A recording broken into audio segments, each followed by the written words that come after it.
Welcome to bird media. నేను వైష్ణవి. ఆంధ్రప్రదేశ్ రాజధానిగా అమరావతికి చట్టబద్ధత కల్పించే దిశగా అసెంబ్లీలో ప్రభుత్వం తీసుకొచ్చిన తీర్మానాన్ని పీసీసీ అధ్యక్షురాలు వైఎస్ షర్మిల స్వాగతించారు. ఇది మంచి విషయమే అన్నారు. ఏపీకి అమరావతి ఒక్కటే రాజధానిగా ఉండాలి అనేది కాంగ్రెస్ పార్టీ అప్పటినుంచో చెప్పిన వైఖరే. మరి దాన్నే ఇప్పుడు టీడీపీ ప్రభుత్వం అమలు చేస్తోందని కూడా ఆమె స్పష్టంగా చెప్పారు. అయితే రాజధాని అంశంపై సంవత్సరాలుగా నెలకొన్న అనిశ్చితికి తీర్మానం ముగింపు పలకాలని కూడా ఆమె ఆకాంక్షించారు. ఆమె టీడీపీని ఓకే చేయటమే అందరికీ ఆశ్చర్యాన్ని కలిగిస్తున్న విషయం.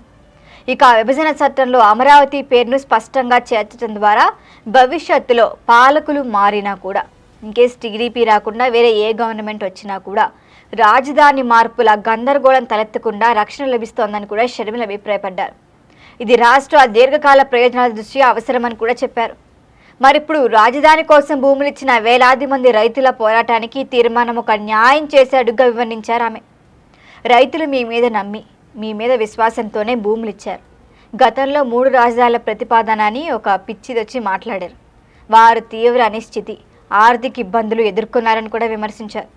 అసలు ఆ ప్రతిపాదనను జగన్ తప్ప ఎవ్వరూ అంగీకరించారని కూడా అన్నారు. మరి దానివల్లే జగన్ గ్రాఫ్ కూడా పడిపోయి 11 సీట్లకే పరిమితమయ్యారు. అసలు పార్టీ హెడ్గే ఏది సరిగ్గా విషయం అర్థం కానప్పుడు చుట్టూ ఉన్న నేతలు ఇంకెలా మాట్లాడతారని కూడా విమర్శించారు. మరి ప్రస్తుత నిర్ణయంతో రైతుల్లో ఉన్న ఆందోళన తగ్గుతాయని, ప్రభుత్వం వెంటనే మౌలిక సదుపాయాల అభివృద్ధిపై దృష్టి పెట్టాలని కూడా డిమాండ్ చేశారు. అయితే అసెంబ్లీలో ఈ తీర్మానం చేయటం ఒక దశ మాత్రమే. మరి దానికి గనుక కేంద్రం చట్టబద్ధత కల్పించేలా చర్యలు తీసుకోవటం కూడా చాలా ముఖ్యమైన విషయమే. ఇది పైకెళ్తే కానీ ఈ బిల్లు కోసం మనం మాట్లాడలేం. మరి పార్లమెంట్లో విభజన చట్ట సవరణ బిల్లు త్వరగా తీసుకురావాలని కూడా ఆమె రాష్ట్ర ప్రభుత్వంపై, కేంద్రంపై ఒత్తిడి కూడా తీసుకురావాలని చెప్తున్నారు. చట్టబద్ధత కల్పించడమే కాదు, దాని అమలు చర్యలు కూడా సమాంతరంగా వేగంగా సాగితేనే అభివృద్ధి సాధ్యమవుతుంది.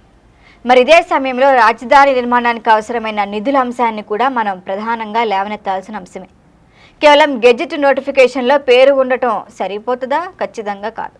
మరి అమరావతి నిర్మాణానికి అవసరమైన లక్షల కోట్ల నిధులు అసలు ఎక్కడి నుంచి వస్తాయి ప్రభుత్వానికి? ఇప్పుడు విభజన చట్టంలోని సెక్షన్ 94(3)D ప్రకారం కొత్త రాజధాని నిర్మాణ బాధ్యత పూర్తిగా కేంద్రాందే అని కూడా ఆమె స్పష్టం చేస్తున్నారు. ఇప్పుడు దీనిపై ఎంత ఖర్చు అయినా కూడా భరించాల్సిన బాధ్యత కేంద్రం పైనే ఉందని మాత్రం గుర్తు చేస్తున్నారు. అయితే కేంద్రం ఇప్పటి వరకు ఏపీకి ఆర్థిక సహాయం తగినంత ఇచ్చింది. కాకపోతే ఈ సాయం తగినంత సరిపోవట్లేదు. అప్పుల రూపంలో ఇస్తున్న సహాయం రాష్ట్రానికి ఖచ్చితంగా భారం అవుతుందని మాత్రం ఆమె వెల్లడిస్తున్నారు. హక్కుగా రావాల్సిన నిధుల కోసం అసెంబ్లీలో ప్రత్యేక తీర్మానం చేసి కేంద్రాన్ని కూడా నిలదీయాలని సూచించారు. ఇక నిధుల అంశాన్ని పక్కన పెట్టి కేవలం చట్టబద్ధతపైనే కాస్త దృష్టి పెట్టడం సరిపోదని కూడా అభిప్రాయపడ్డారు. ఇక ముఖ్యమంత్రి చంద్రబాబు నాయుడు విజన్ భవిష్యత్తులో రాజధాని మార్పుల వివాదానికి తెరదించేలా ఉపయోగపడచ్చని కూడా ఆమె స్పష్టం చేశారు. అయితే ఫ్యూచర్లో జగన్ లాంటి నాయకులు వస్తే ఎట్లా అని కూడా ఆమె ఆలోచిస్తున్నారు. కాకపోతే ఈ బిల్లు త్వరగా ప్రతిపాదనలోకి వచ్చి అమలైతే గనక జగన్ కాదు, జగన్ లాంటి 100 నాయకులు వచ్చినా కూడా మనం రాజధాని కోసం భయపడాల్సిన అవసరం లేదని కూడా షర్మిల వ్యాఖ్యానించారు. అయితే నిధుల స్పష్టత లేకుండా కూడా అమరావతి కళ సాకారం కాదని అంటున్నారు.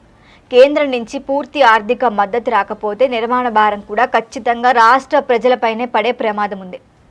ఇది ఖచ్చితంగా యాక్సెప్ట్ చేయాల్సిన పాయింట్. మరి కాంగ్రెస్ పార్టీకి ఏకైక రాజధానికే మద్దతు ఇస్తుంది. అమరావతి అభివృద్ధి కోసం తీసుకునే ప్రజాహిత నిర్ణయాలకు మేము ఎప్పుడూ టీడీపీకి సహకరిస్తామని కూడా షర్మిల తెలిపారు. మరి అదే సమయంలో నిధుల విషయంలో రాష్ట్ర ప్రభుత్వం స్పష్టమైన ప్రణాళికను ప్రజల ముందు ఉంచాలని కూడా డిమాండ్ చేశారు. అయితే అమరావతికి చట్టబద్ధతతో పాటు ఆర్థిక బలం కల్పించాల్సిందే అని కూడా ఆమె స్పష్టం చేశారు. ఏదేమైనప్పటికీ ఆమె టీడీపీకి మద్దతు ఇవ్వటం అంటే అందరినీ ఆశ్చర్యానికి గురిచేస్తారు. మరి దీనిపైన మీ అభిప్రాయాన్ని కామెంట్ చేయండి. చూస్తూనే ఉండండి బర్డ్ మీడియా.